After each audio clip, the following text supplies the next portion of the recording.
Welcome back to Down the Track. It's a new year, it's a new test match, and India on the cusp of history or close to creating history. They're going to be playing South Africa in the second test match in Johannesburg. They've been in this position before, I think in 2007, where they were leading 1-0 and they lost the series 2-1. Right now, they do have the advantage, not just because of the scoreline, but because of the squads and just the performances. Right now, India do look like a better team, but you can never count the South African team out. I have with me my co host, Aziz. How are you doing, man? I'm good. I'm good. Like you said, looking forward to some history being made in the next few days at least. Yeah, man. It could be history. There could be weather around. It could be something else. We don't know what's going to happen. But Johannesburg is actually India's fortress. If Yeah. you realized in the last few tours, they've been winning there. I think it was the last tour as well. They won the They last won in test tours by Joburg. winning Yep. Johannesburg. Yeah. Virat Kohli They likes won Joburg. Virat Kohli likes Joe Berg as well. So it's I think one thing that Dravid said. I think he said in this press conference today that the bounce is a bit better. It's more true compared to Centurion, where it's more spongy bounce. I think the bounce is a bit better, so it suits India more in that sense. And for the bowlers, like they like attacking the wickets. If you notice, India bowl short deliveries now with Bumrah and stuff, but not as many as like maybe an Australia or South Africa do. So I think that's why Joburg does suit them with more wicket to wicket stuff, and then the bounce is good as well for the batsman.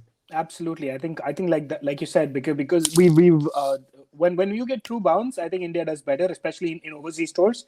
Because when you can trust it, you can play across the line sometimes, and all these Indian batsmen are flashy batsmen. With due respect to them, but I think they like to go across the line, especially like a Virat or a KL. These guys like to hit across the line. They like to go on the attack, and if you Yeah. can trust the bounce, then you can go on the attack a little bit better. So the likes of KL, the likes of Virat, the likes of Ajinkya, these guys can probably get more purchase out of their batting style from when you play at somewhere like a Johannesburg, I think. Yeah, absolutely. And also, one more thing I just wanted to add from the press conference was Dravid was asked that, why isn't Virat Kohli coming for the press conference? And very smartly, he said that, we want you to celebrate the 100 test match with him in the press conference. That's why we hadn't called him. But there's more to that than just celebrating the 100 test match, isn't there? Because we 100%. heard There's Chetan Sharma. yeah. There's definitely more to it. There's no doubt about it. It's just smartly done by Dravid. I think that's a good response. You really can't fight that kind of a comment. Then you kind of have to Yeah. just take that as an answer. So smartly done by Rahul Dravid, man. Front foot defense. Front foot, well left, well left. Yeah. so, so yeah, but there's definitely more to it. You can see again, even Chetan Sharma, like you said, came out and said that Yeah. there was discussions done, and Virat saying completely different things. So it is confusing at this point in time. I think they're just letting time kind of heal that situation. No one's really coming out and making any other statements. Which I think is very very poorly managed for a team or for a board like the BCCI. I think this is a very very poor situation. The biggest board, the most powerful board, and stuff like that. And these kind of questions will always keep creeping in. And the way they manage these kind of situations is very important, and they haven't learned yet. Yeah, it's about like pulling the plaster off quickly or removing it slowly and irritating everyone, including yourselves. That's what's happening, right? Like if they just came and said, "Listen, Virat Kohli had his tenure. He tried his best, but we didn't win any trophies with him. We're changing. We're trying with Rohit Sharma, who's had good success in that period." It might hurt Virat Kohli at first, but at least then he'll move on, right? He'll also understand. Okay, I, fine. Let I me play think the Virat's the batsman. kind of guy he'll accept it as well.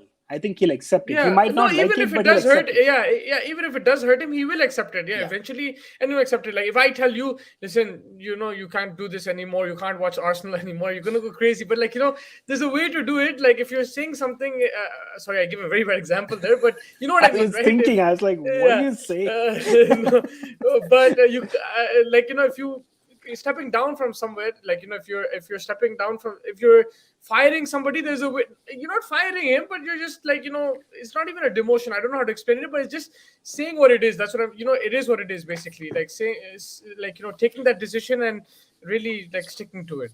I was choosing a different path. The board has every right to do that. Virat Hmm. has been with the team for a while. He has been a little bit unsuccessful. We've been talking about this for years. He's just choosing a different path. I think it's totally fine for a board to make these decisions, but just like the management, unfortunately, just very very poorly managed. Like I said again. But I think Yeah. I think I think Virat, the kind of personality that he is, I think he's already beyond it. I think he's focusing on trying to win a test series in South Africa, which has not happened. So he'll be looking forward to that. I think he has a chance because he has a very strong team now. he has a depleted South African side, and with the Quinton de Kock situation as well, this is a more depleted South African side, and best time to beat South Africa at this point in time, and Joburg to 100%. look forward to. Some of the challenges that I want to talk about from the South African point of view, of course, there's no Quinton de Kock. That's a huge blow, I feel, as well, and I agree with you there.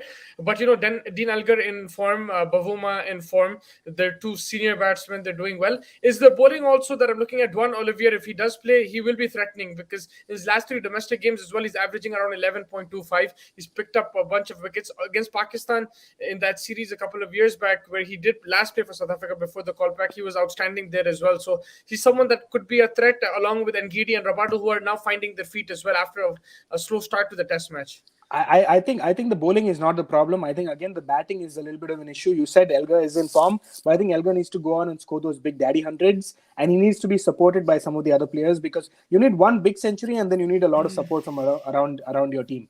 And I think that's what South Africa lacked in the first test match. And I think that if Elgar or a Bavuma can really take that next step and go on and score those 100 and 120, 150 runs, that's when the difference will really start to make. And I think the bowling, like you said, Rabada, Ngidi, and the players that are coming in, Jansen, he had a somewhat of a confused kind of a game. I thought he was good in patches, but again very poor in patches as well. So I think that improvement, maybe Olivier can give them that. So that's something that they'll look into. Keshav Maharaj, again, a little bit more from him is what I expect. But I think again India is a good play, is good spin playing nation, so it's going to be harder for him. But he has to really go out there and try to rip a couple, so that he gets a couple of wickets just to support the faster bowlers. Yeah, I think inexperience from Jansen's side of things, but he has that extra bounce which can cause some problem at times. Yeah, and that's the thing, right? If South Africa do win the toss and they bat first, and Elgar does make 100, 120, then it's game on. Because in India's side of things, if you look at their batting, it was only KL Rahul. Apart from that, they did struggle. Yeah, exactly, absolutely. And then if you can have a few 30s and 40s, but if you have 120, 130, that makes your score above 300. Once you're above 300, always in the game. Yeah, and toss, how crucial is it? Oh, I think toss becomes very important. I think irrespective of pitch conditions, I think if you go out there and make a statement, bat first, get those 300, 350 runs on the board, it's always intimidating for someone like South Africa, who's already going through some challenges, to go out there and go out there and make more, or at least close to that 300 mark, will always be challenging and will be daunting. So I think whoever wins the toss bats first, and really puts the onus on the other team, I think. And from South Africa side of things, you said Maharaj, if he doesn't play, they might go the extra fast bowler with Olivier, or they might take out Mulder, but that weakens their batting. But from India's side of things, do you see any changes, or do you think they're going to go with the same 11? The extra batsman, maybe? I still think that they'll go in with the same team, because I think Shardul Thakur will hopefully be better in the bat with the bat. I think he had a poor game with the bat. I think he needs to be a little bit better, because he's taking on that all-rounder responsibility. Someone like a Jaddu or a Hardik Pandya would actually get, but he's taking that responsibility on. So apart from his good few overs that he actually bowled well, he picked up a couple of wickets in the test match. But I think the batting needs to be a little bit better. The problem is that, like we've discussed, this is like a broken record. The problem is Pujara, Rahane, and Virat's form is creating that extra batsman issue. And that's why South Africa are still in the series. Exactly, absolutely, 100%. I think the openers are doing well now, but it's the 3, 4, and 5 that are struggling. That's creating that added pressure of having that extra batsman and everything. If any one of these guys was in form, we would never be talking. We would be talking about having that extra bowler, so that you can really get that in. So hopefully KL and Mayank can actually continue to give us a good start. One of these guys can step it up, and then we are in the game. Okay, and so you're not seeing maybe a Thakur drop for Umesh Yadav, or Ashwin being dropped for that extra seamer? They're going to keep a spinner for sure. I think one spinner is important. I definitely think that Ashwin will play, because they got docked another point in the World Test Championship. India, now they've got 3 dock points for a slow over rate, and I don't think they're really happy with that. I honestly didn't know until I saw the press conference today. I'm like, oh, damn, they got docked again. So I don't think they're going to go with that 5-seam attack. Absolutely. I think that's something that they have to start looking into. England's been losing some points as well, although England's losing games along with points, so it's not helping. But India's winning games, but they're losing points, and that, I think, will start to get critical. The likes of Pakistan, Sri Lanka are starting to run away with the points. There is still a long time to go, but I think that they'll have to be careful about those small things. It could be these minute things that will come and make the most difference when the finals are to be decided, the top 2 are to be decided. Yep, and your players to watch out for from South Africa and from India. I just have a feeling, man. This is the test match. I know I've said it again. This is the test match, man. Virat Kohli, Daddy 100. It's happening. It's happening. I'm telling you, man. I know. Again, I think a couple of times in this pod I've sounded like a broken record, but Virat Kohli, Daddy 100, man. It's Just the happening. last, like I'm sure you've done it before, but I remember clearly last test match I asked you before the year ends, will Virat Kohli score 100? You know what your response was? He has to. There's no other choice. I was like, come on, man, Virat, I'm backing him so much. I'm surprisingly not a big Virat fan also, but I don't know why.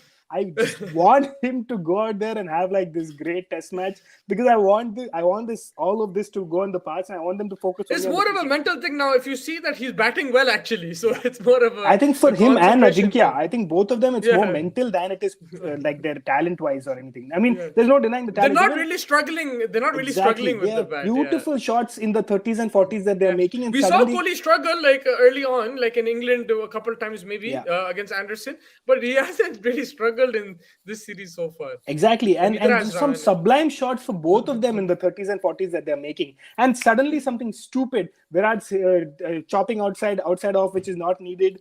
Ajinkya goes and hits like a strange shot up in the Yeah. air and a simple catch to square leg, deep square leg, whatever it was. It's just it's very very unfortunate because they have got past their bad form. It's just now focusing mentally, Yeah. and hopefully And they can for do South that this season, this test match. this test match, And it's from South hopefully Africa, South Africa. Rabada to really, Yeah. Good shout. take the mantle of being the prime fast bowler, the main fast bowler, and go out there and show the others what he's capable of. And we all know what he's capable of. I think Rabada really needs to step it up. If South Africa has any chance, I think Rabada needs to have a game. He play out of his skin, sort of. Yeah, and I think also Pujara is another one who's it's the pressure will be on him because if India Absolutely. do lose this test match, and or even if they win this test match, his position can be under scrutiny either way. I feel if he doesn't perform, even if they win the match and win the series, he might be dropped for the last test match. Absolutely, I think that it's very important for 3 and 5. Ajinkya and Pujara, I think this is the last World Series to score those runs, and if Just so they if you can, can add to that, is it because Kohli's past and not only is he captain, but his past record and because he scored more runs than them, absolutely, his average, is that the reason you're not putting Kohli in the same category? yeah, 100%. There's just no denying that. It's just, I mean, Virat needs to have another bad year for me to Because his start numbers thinking right about. now are similar than them, right? Exactly, I 100% agree. But I think Virat's done enough to warrant a little bit more time than Pujara and Rahane have. Yeah, definitely. Yeah, I think that pretty much wraps it up. Is there anything else you want to add before the test match? I mean, I just hope that we can go out there and really have a dominant performance. And I just want Virat Kohli and Ajinkya Rahane to score runs. That's just my thing. You know what? I want 10 for 2, and then I want the score to be 400 with 3, 4, and 5 scoring centuries. It's gonna be a tough ask because in South Africa, generally we've seen, even if you get off to a good start in that first innings, generally there's like a cycle of wickets, right? So Yeah, if it's that first innings, you have to try to make the most of it, like KL Rahul did. yeah, Virat Kohli needs to take advantage of it, and I think he could have in that first test, but again, he'll have another opportunity. But hopefully the weather stays yeah. good for the I test think match. weather is There's also some very important because there's a lot of talk about rain being rain, playing yeah. spoil sport, and I think you need a little bit more time than you did in Centurion. I think because you lost a full day, but you still got a result. But I think because the bounce is truer, I think you need a Yeah. little bit more time in Joburg. Yeah. Yeah, no, hopefully the rain stays away and we get to see a proper test match. You never know with South Africa. I think the weather keeps changing because day 5 was supposed to be washed out, but Yeah, there was bright and God sunny play. and India could wrap up the game. So we don't know exactly what will happen, but yeah, there is rain predicted. And I think I'll pretty much wrap it up. That's about it. I just wanted to say Bangladesh are playing really well as well. So Oh yes, absolutely. against I New was very Zealand, surprising in New Zealand to go out yeah, there and really challenge a pretty solid the World Test champions. To yeah. go out there and challenge them. Pretty 300 solid from allowed them. now, 175 for 2. It's only Wagner who's doing the bit. Like he can get anything off any surface, man. But apart from him, New Zealand are kind of struggling with the ball. Absolutely, I think Kyle Jamieson has been overpitching way too much. I think he's just not. He's giving them those easy drives and these newer batsmen, Shakib Al Hassan, who's probably their prime player, is not even playing. So it's quite a commendable show. It is very important that they can continue now. They've had 1 or 2 good days of cricket. They need to continue and have a good 5 days of cricket. Consistent, That's yeah. when they can go and Yeah. win it. If they Yeah. collapse tomorrow, all of this is not worth it anyway. 100%. Hopefully they can take a lead and make a fight of this test match. It'll be good to see Bangladesh can like take Shakib New Al Zealand Hasan to the end. tweeted he wants 450 to 500 runs. So let's see if that happens. Shakib Al Hasan is the next level guy. Also, one thing, remember in New Zealand that the wicket gets better to bat on like day 4, day As 5. they go It's along. completely opposite. Yeah, So, yeah. yeah, I think they will need around 450, 500. But yeah, let's see how it goes. I will catch you hopefully tomorrow after first day's play. Hopefully we get a proper day's play. We can discuss the other matches as well. Ash is coming up, but that's been very one-sided. But apart from I'm that, not even talking about that anymore. Yeah. Now they have their coaching staff. Joe Joe Root Root is is coaching now. Joe Root is the Bichare, new they are so coach. unfortunate. कुछ भी नहीं जा रहा उनके तरफ से. This is very unfortunate, but hopefully, yeah, let's see. For us, any cricket is cricket, so we Absolutely. will follow everything and get you guys the latest content. Thank you so much for joining me, Don. I will catch you tomorrow, hopefully. Always, brother. Take care, man.